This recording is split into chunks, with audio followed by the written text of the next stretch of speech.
Why Media Group? The fastest growing media group in North America.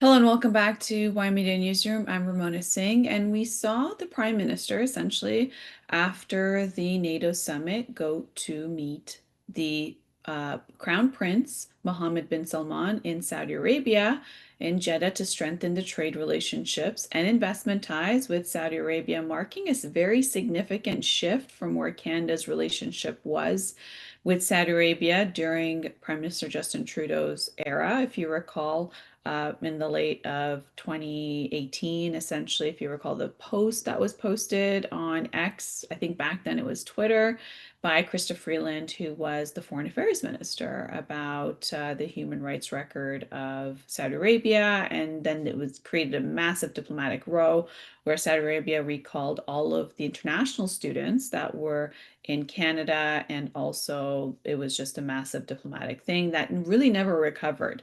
So here you have it. You have the first Canadian Prime Minister visit in 26 years to Saudi Arabia. And the meeting was held in the capital in Jeddah, which focused on investments and trade.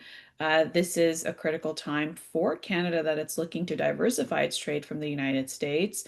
And if you recall, this is also after the relationship that deteriorated after the murder of Jamal Khashoggi back in also 2018. So there were a couple of things that took place, but now it seems to be reset. As you can see, the two world leaders, where Carney and Saudi Arabia are talking about expanding ties when it comes to trade, tech, education, and critical minerals. Now, Canada and Saudi Arabia's relationship did collapse back in that time period in 2018 after Ottawa criticized Saudi Arabia for the human rights practices. Now, it seems like Prime Minister Mark Carney is resetting these relationships around the world when it comes to India, when it comes to China, and now you're seeing that with Saudi Arabia.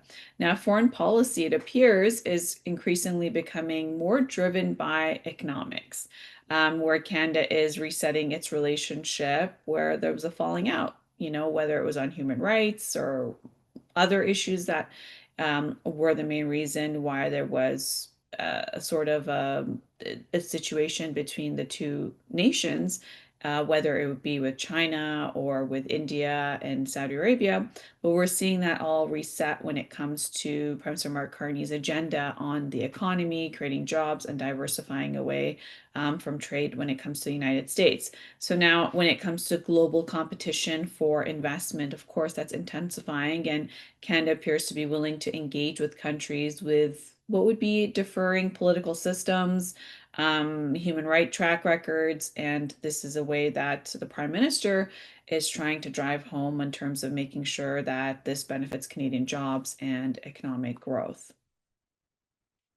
Now, over to the UK, big news is happening there as Labour MPs have overwhelmingly replaced Keir Starmer with Andy Burnham to become the next Prime Minister of the United Kingdom, making him the overwhelming favorite to formally assume office on July 20th. Now, on the first day of the nominations, there was 322 of Labour's 403 MPs that backed Burnham, and the candidate essentially needed a support from just only 81 MPs to enter the contest. So he really blew it out of the water with that.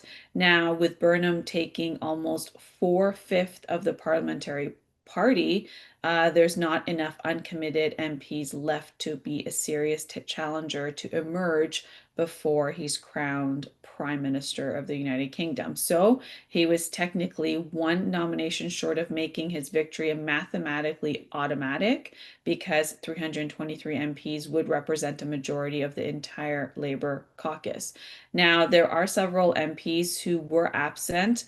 They said that they plan to nominate him when the Parliament returned, while possible rival when it comes to Al Carnes announced that he would not run because overwhelmingly it looks like there's support behind the new prime minister. Now, why is Britain going into this, what appears to be like a deja vu that's reoccurring, where you have a prime minister that wins in a general election, but their own party seems to do away with them? and pick someone else within the MPs to become the next prime minister, where it seems to be not with the votes of the people, with the voters, with the citizens of the United Kingdom, but rather when it comes to caucus itself and the party. So now what happened? Well, current sitting Prime Minister Keir Starmer announced his resignation back in June after the Labour Party suffered very poor results in May 2026 local elections. The losses intensified concerns inside the party about Labour's direction, as well as its declining popularity and its ability to confront the growing threat from Reform UK. And if you recall, the Labour Party took out the Conservative Party after they changed three leaders just in a matter of a few years. Now, because the Labour still holds a parliamentary majority, Britain does not need an immediate general election. That's why they're able to do it amongst themselves. Now you have the person that's elected, the Labour leader, can now become the prime minister after Starmer formally resigns. And this would be a case where King Charles would invite the new leader to form a government.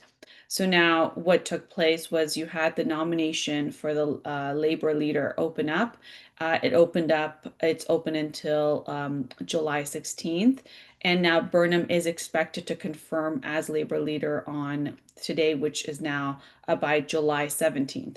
Now, Keir Starmer would then formally leave office, and then you have King Charles III, who's expected to appoint Burnham as Prime Minister on Monday, July 20th of this year. Now, if Andy Burnham is posed, since he is going to be taking his role as Prime Minister, and you have Keir Starmer moving out of 10 Downing Street, it's a time where we're seeing a lot of change take place. Now, if you want to know what is the background of Andy Burnham, well, he's approximately 9 years as mayor of the Greater Manchester, and that was previously after he served as in Parliament and holding very senior cabinet positions under the Labour government. So now he's recently returned to the House of Commons by winning a special election in the constituency of Markerfield. Becoming an MP was critical because Labour's leader needs to become the prime minister, and the prime minister must have a seat and be in Parliament, not be outside of Parliament. So his route back to what would be in becoming prime minister is very politically significant because earlier in 2026, the Labour officials had blocked an attempt for him to return through another constituency, fearing that he could challenge Keir Starmer.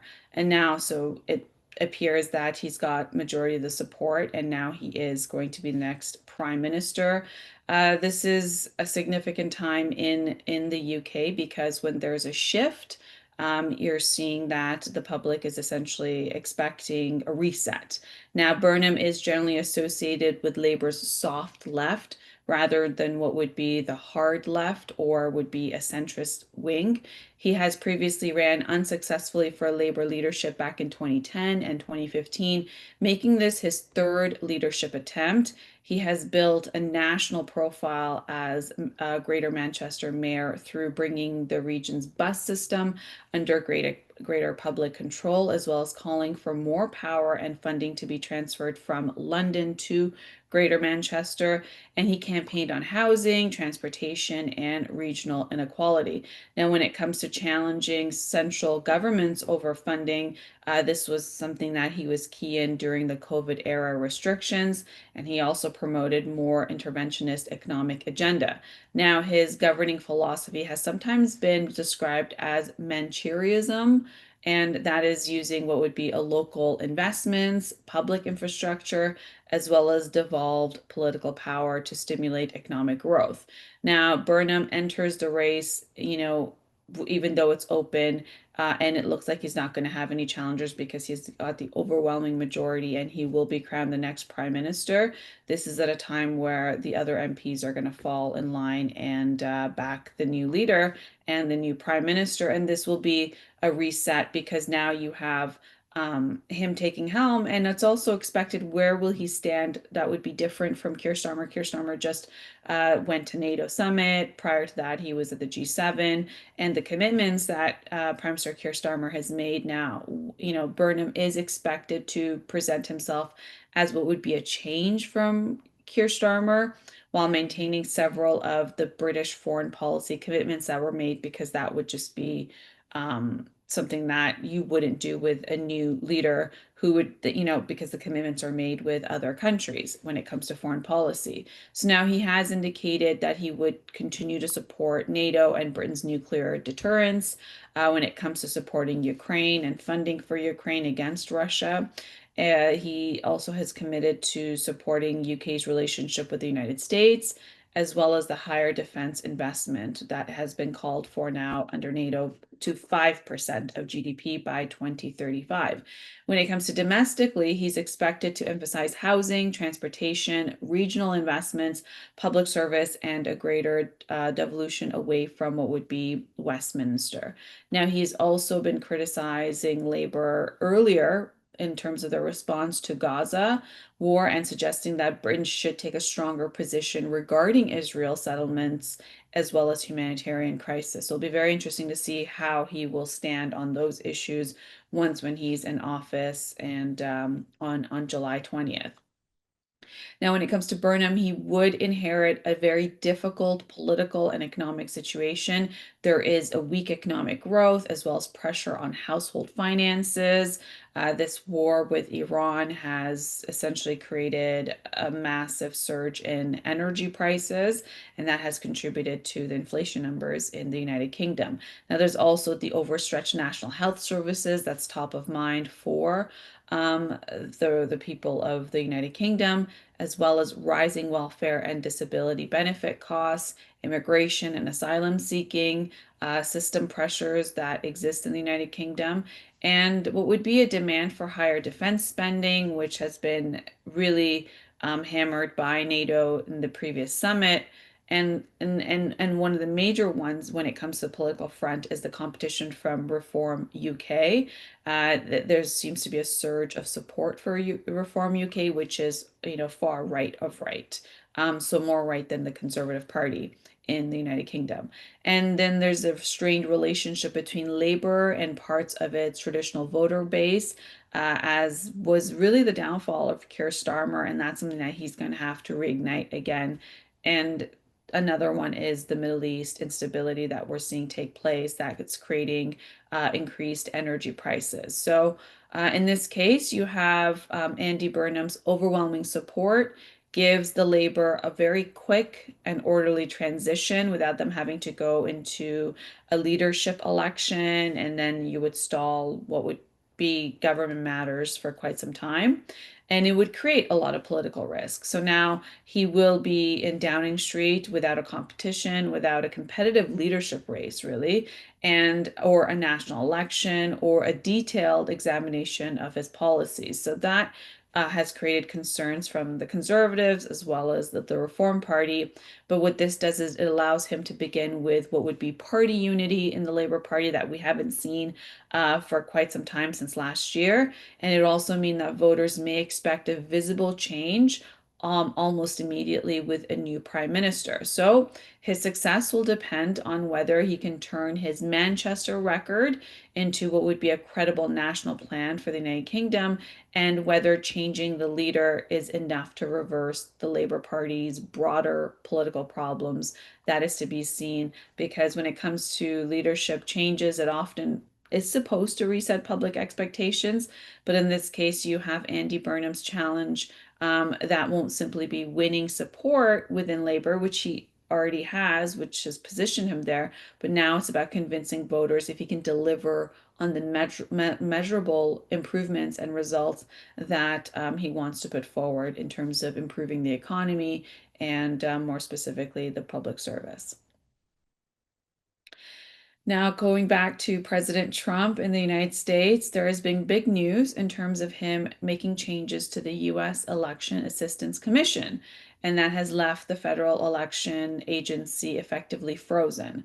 And this is raising concerns about what would be the preparation of this year's midterm elections, which are around the corner. Now, the Democratic commissioner has been removed, and the Republican commissioner has resigned.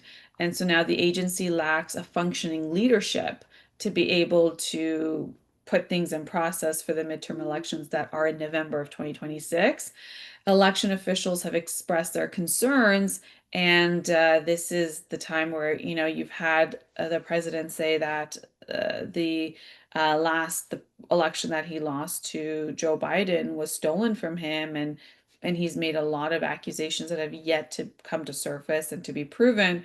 But this is a time right now where you're seeing the president make these bold moves as the Election Assistance Commission supports the states with election administration, cybersecurity, voting system standards, and without having an election assistance commission, then it's not going the states that need the support for the midterms that are just a few months away, and to be able to set it up in terms of the systems and the overall security nature of elections, it's now putting it on hold.